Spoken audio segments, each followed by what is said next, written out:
out of every comedian, Nick Cannon is the one that could never offend me.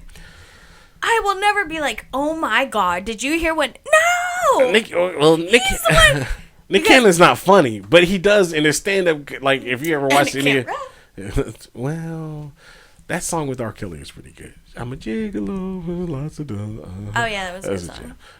But and him with Nivea. Not bad. And Nick Cannon can't act either. I mean, he's, like, Drumline. Drumline was the shit. Not because of Nick Cannon. Oh, It's because of everybody else that was in that movie. No, I will.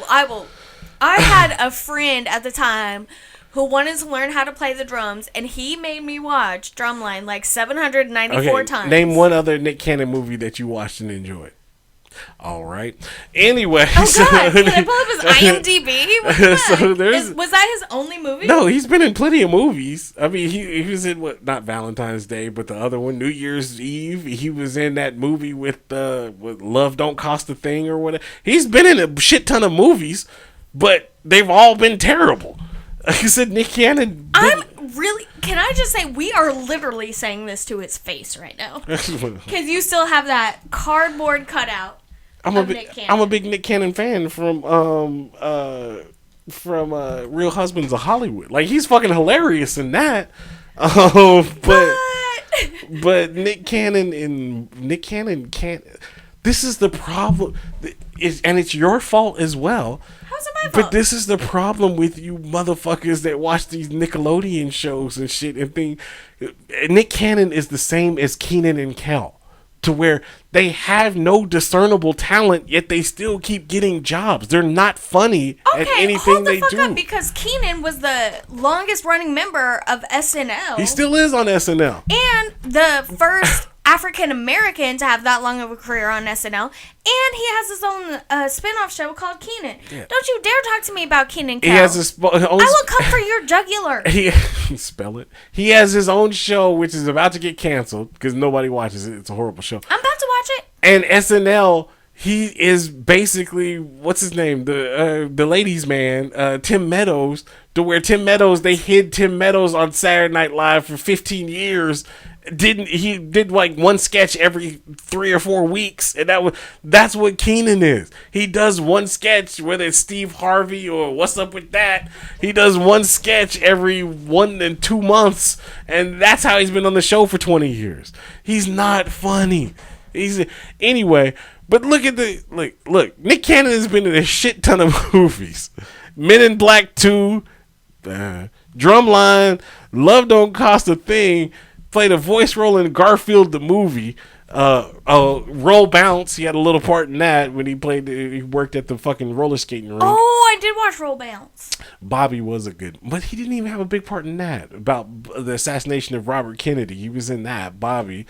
Day of the Dead and a lot of shitty ass movies. Chirac and blah blah blah. But he's been in a lot. There was a sequel to Drumline. Oh. Drumline came out in 2002.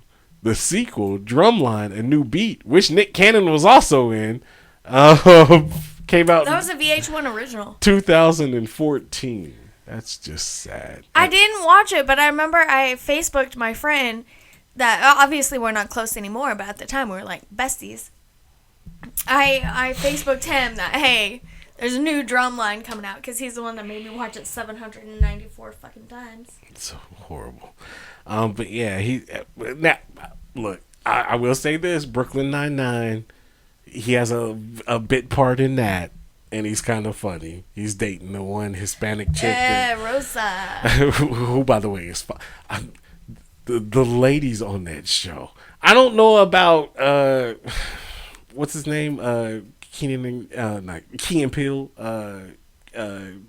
Peele. His wife is on the show.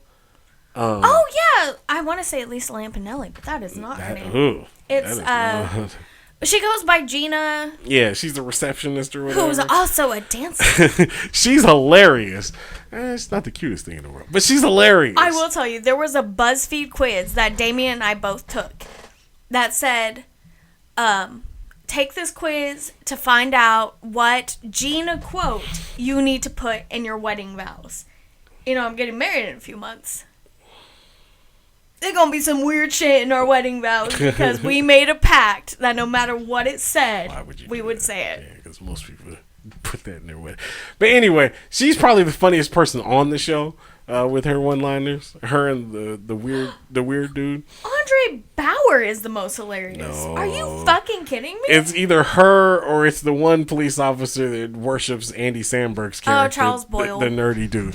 Those two are was the... also in what's the movie with Paul Rudd and Jason Segel? Where he has to be his best man. Have you seen that? It's fucking hilarious. And he's like, because Paul Rudd's basically dating guys to try to find his best man because his fiance thinks it's weird he doesn't have male friends. But yeah, the guy that plays Charles Boyle's in that, and he's like a gym rat and stuff, and he's got a really high voice. Well, he's hilarious on Brooklyn. Paul F. Tompkins is in it. Oh my god, that's a great movie. I'm gonna rewatch that. You don't even know the name of it. No, I don't, but I showed it to my parents, and I forgot how much sex jokes there were. Yeah. But they still thought it was hilarious. It's embarrassing. Paul Rudd, Jason Segel, Paul F. Tompkins, Rashida Jones. Oh, well, now I'm in. I'm saying. Rashida Jones is smart.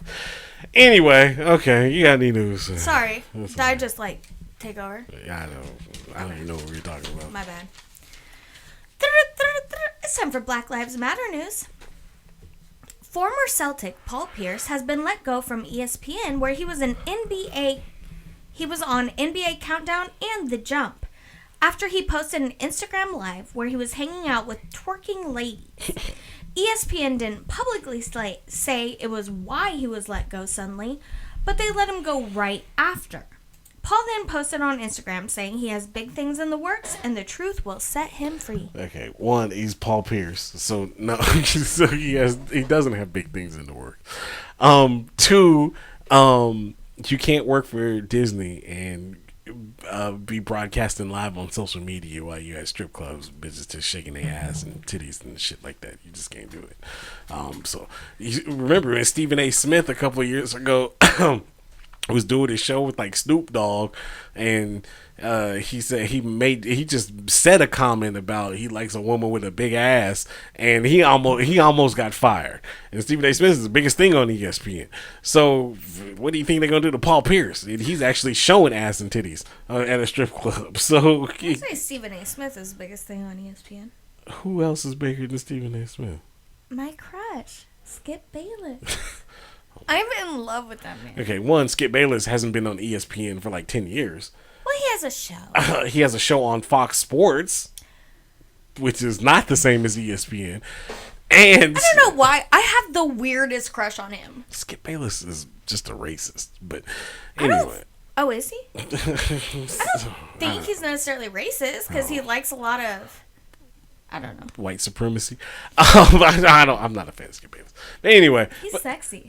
And he's like 70. Yeah. You are a fucking weirdo. Anyway, but yeah, that's why Paul Pierce got fired. End of the story. It's just, you can't do that when you work for Disney. Get well soon. Rapper D